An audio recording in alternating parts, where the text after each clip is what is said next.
Like everyone else, you were born into bondage, born into a prison that you cannot smell or taste or touch. A prison for your mind. Unfortunately, no one can be told what the Matrix is. You have to see it for yourself. This is your last chance. After this, there's no turning back. You take the blue pill, the story ends. You wake up in your bed and believe whatever you want to believe. You take the red pill, you stay in Wonderland, and I show you how deep the rabbit hole goes.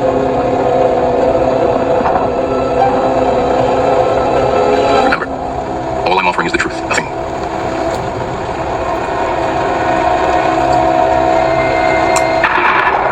Oh man, now I'm sad. Do you guys remember when movies used to be good? I remember when movies used to be good. This very channel, Living for the Plot, started as a movie review channel / show critique channel, and it's just become politics because, well, first of all, my brother is in his last year of nursing school and working at a nursing home, so he got busy and we were doing it together, but also because I realized that they keep sticking politics in my movies, and I must now retaliate by sticking my nose in their politics. Fair is fair, right? Fair is fair is fair.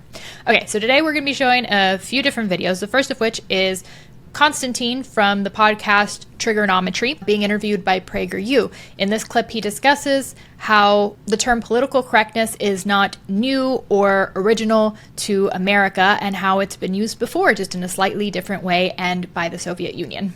The other things that people should know is we are increasingly using the language of the enemy. Political correctness is a very good example of this. Political correctness wasn't invented in the West. It's not a Western idea. It was invented in the Soviet Union in order to say to people, comrade, what you're saying is factually correct, but politically incorrect. And it never had anything to do with not offending minorities, not sounding sexist, never had anything to do with that. It was all about the same thing that it is about now, which is enforcing the party line. You must not say this, not because it's not true, but because it makes people uncomfortable. Well, tough. Being uncomfortable is part of life. How wild is it that the same term that we now use to not offend minorities is the same term that used to be used by the Soviet Union to say, yes, what you're saying is accurate, but we don't want to misspeak about the government. We don't want to offend the government. We don't want to get in trouble politically. So now we're using it kind of in the same way. It's evolved, hasn't it? I remember when I was younger, it started, I mean, for me at least, it probably started way before this, as we will see later in this video. But for me, the first time I remember this being a conversation was when I was in high school and people were arguing about Merry Christmas. Me and my dad were very much on the side of, no, we're going to say Merry Christmas. Like, why would us wishing someone a Merry Christmas offend someone of a different religion? My whole life we'd said Merry Christmas, we knock on doors and sing Christmas carols, and anyone of another religion would just say, you know, Happy Hanukkah, or, you know, whatever else they, Festivus for the rest of us, whatever they celebrate, that's what they would say in return. Like they're not obliged.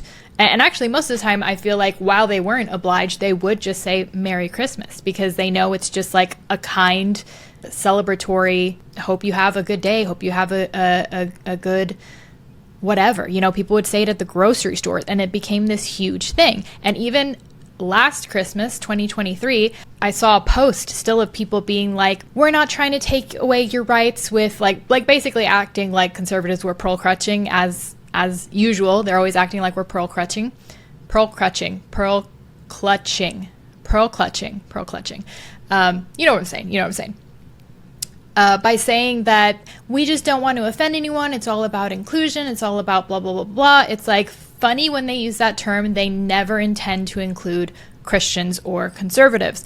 Actually, they only are trying to include minorities in gender or in race. That's literally their only goal, and they prove it every single time. I remember conservatives at the time also saying that this will snowball, just like Jordan Peterson said in 2016, and this was way before that. Compelling people, even by social pressure, to no longer say Merry Christmas was going to change into being able to silence Christians about their faith.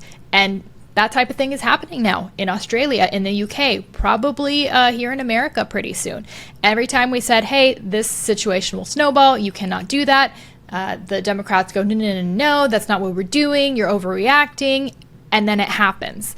We're called conspiracy theorists, and then the conspiracy theory happens, In the same interview, we get a look at a different word that used to be used by Stalin to insult or mock Americans. American exceptionalism now we take to be an implication that we think America is morally or politically superior to other places, which, fair.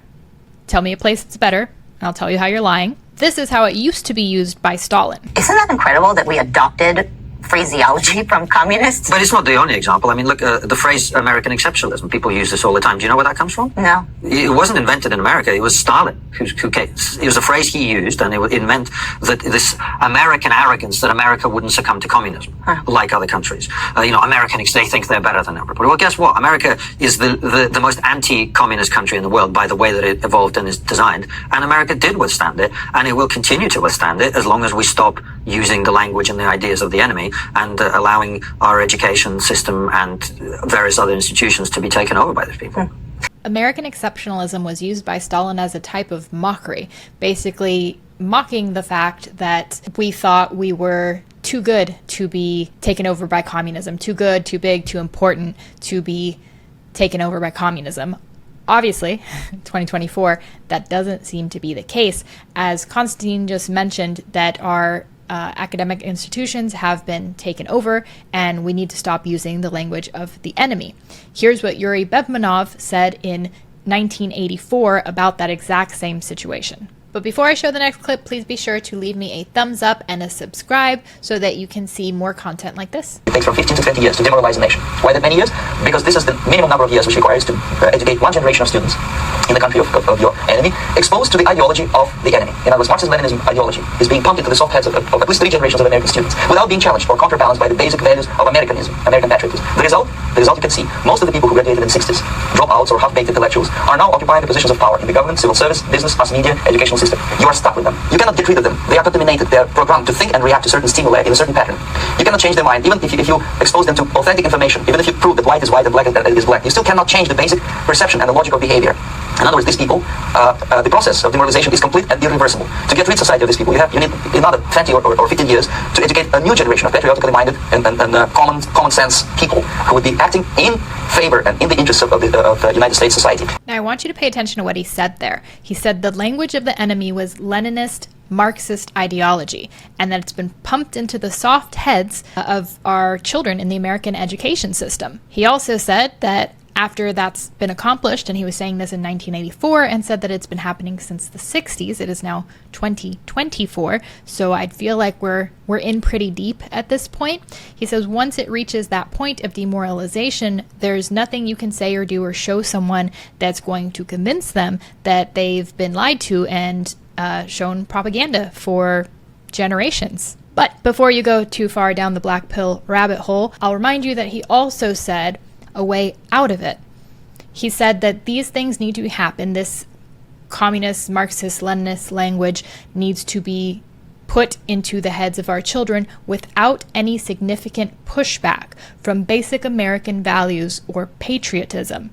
This is a guy who did this for a living. And he's telling us that there can't be any significant pushback from basic American values or patriotism. Not saying Merry Christmas anymore is probably starting to sound like a bad idea, isn't it? You can't cut the roots off of what your country was founded on, in this case, Christianity. You can't silence the Christians and expect everything to stay the same. But that's the point of this Marxist ideology. They don't want things to stay the same. They want to burn everything down to the ground and remake it in their own utopian image. This next clip is from the Seth Gruber show. It further compares political correctness with propaganda and maybe why they seem so similar. This guy is a fascinating author. His name is Theodore Dalrymple, and he's an English psychiatrist and prison counselor for men. And he's a fascinating mind I've been reading. Here's what he said. He said, political correctness is communist propaganda writ small. He said, in my study of communist societies, I came to the conclusion that the purpose of communist propaganda was not to persuade or convince, not to inform, but to humiliate. And therefore, the less it corresponded to reality, the better. When people are forced to remain silent, when they are being told the most obvious lies, or even worse yet, when they're forced to repeat those lies themselves, they lose once and for all their sense of integrity. To assent to lies is in some small way to become evil oneself. Your standing to resist anything is eroded and destroyed. A society of emasculated liars is easy to control. I think if you examine political correctness, it has the same effect and is intended to. The goal of propaganda is to stop people from being able to identify the truth. The point of political correctness is to silence our speech and therefore silence the truth. As George Washington said, if freedom of speech was to be removed, now it would be led like sheep, dumb and silent sheep, to be slaughtered. And coming from the Middle East, man, oh man, take care of your country. Like, thank the Lord for America that you guys have the First Amendment. Wow. And this is the thing about pastors and churches need to understand. If you continue to be quiet, you'll eventually be forced to shut up. Wow. If you continue to not speak, eventually it will be illegal to speak. If you continue to be politically correct, it's only a matter of time before your Bible will be criminalized. And it's happening. Yeah. It's happening. So the point is to speak. Wow. Keep on speaking. Don't be silent. Don't be quiet. Because the thing is, the left are very smart. They move it from spiritual and theological to political. Yep. From political, it becomes divisive. From division, it becomes politically incorrect. Yep. And guess what? Give political incorrectness a few years, it becomes illegal. Yep. Political correctness is only a pathway to make speech illegal. Yep. So if you continue to be quiet, it will become illegal to speak. Wow. If you continue to be politically correct, it will eventually be illegal to speak the truth of the Bible. And if you continue to be quiet, you'll be forced to shut the hell up. I find his explanation super interesting. He says it goes from theological to political, from political divisive, from divisive to politically incorrect, and that's the pathway to making speech illegal, which we can't say that it's a conspiracy theory or that it's a slippery slope. We've seen it happen. It's happening right now in England, who just basically told anybody who reposts a social media post that they don't agree with that they will come arrest them. We've seen the pastor in that last clip is from Australia. He's had police officers and mental health professionals come knock on his door and make sure he's okay, aka make sure he's not saying anything against the immigrants, make sure he's not preaching the gospel too much. There's another story of someone going and knocking on another man's door simply because he was concerned for Bishop Mari Mari after he was stabbed by a Muslim. And he said to his pastor, like, how come we're not doing anything about this? And I'm sure by that he meant, like, standing up for our rights. How come the Pope isn't saying anything? Things of that nature. And instead he got a knock on the door that was police officers and mental health professionals coming to make sure that he had no negative intentions. That's insane. That is policing speech. That is very dangerous North Korea type territory. I also think a lot of what the people pushing for these things don't understand is that once they are achieved, they are no longer necessary. It's not going to be Trump who takes you down. It's going to be the people you put in power. Because guess what? They don't want crime or rebellion or riots or looting either. You are a necessary evil right now, as they say, a useful idiot. As I said in my previous video, once you're not useful anymore, you're just an idiot. And yet these people have been programmed and, as you say, in place, and who are favorable to an opening with the Soviet concept. These are the very people who would be marked for extermination in this country. Most of them, yes, simply because a person who was demoralized is unable to assess true information. The facts tell nothing to him.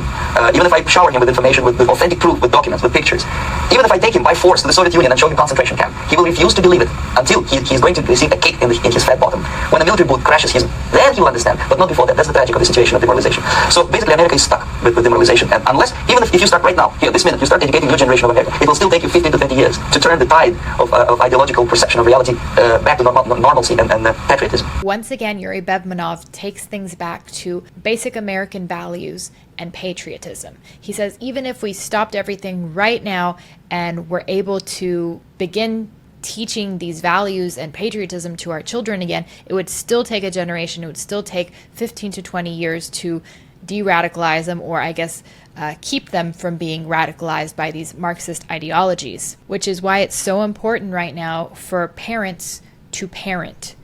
We cannot allow this, states, governments taking your children away, saying that your children make the decisions, saying that your children lead, saying that they make the decisions and they don't have to inform the parents like they passed or tried to pass in California. This is why it's absolutely unacceptable, because in order to save the future, we need to save our children. We need to remove them from these radicalizing institutions. We need to go back to teaching them basic American values and patriotism. And what are basic American values? They're Christian values, which is why things like Merry Christmas, seem like a little thing, but there's such a big deal because that is silencing the religious practice of Christians. The more you have Christians silenced in America, the less of America and the less armor you're going to have against these radicalized institutions. I'm happy to go to jail for preaching the gospel.